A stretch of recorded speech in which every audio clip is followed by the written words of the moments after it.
6000 pensées traversent chaque jour ton esprit, et cela même sans que tu t'en rendes compte. Mais le vrai problème, c'est que certaines de ces pensées s'accrochent. Et ce sont celles-là qui façonnent ta vie. Par exemple, une pensée de colère que nous nourrissons devient de la rancune. Une pensée de peur que nous répétons devient une prison. Et peu à peu, ces pensées commencent à parler à notre place, à décider à notre place. Pourtant, ces pensées ne sont pas nous. Tu n'es pas tes pensées. Ce ne sont que des visiteurs. Et nous sommes la maison. Alors, comment nettoyer sa maison, si j'ose dire ? Avant toute chose, ne te force pas à chasser des pensées. Des chercheurs de Harvard ont demandé à des gens de ne pas penser à un ours blanc. Résultat, ils y pensaient beaucoup plus. Ce que peu de gens savent, c'est que combattre une pensée, c'est la nourrir. Alors, comment faire ?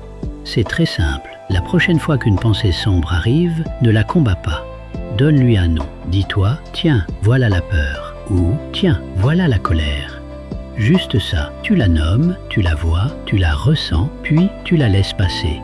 Tu ne peux pas contrôler ta première pensée, mais la deuxième, celle qui vient juste après, elle t'appartient. Et c'est celle-là qui compte. J'ai conduit un taxi pendant 15 ans. Et une des choses les plus importantes que j'ai apprises, c'est que le plus important, ce n'est pas la route, c'est celui qui tient le volant.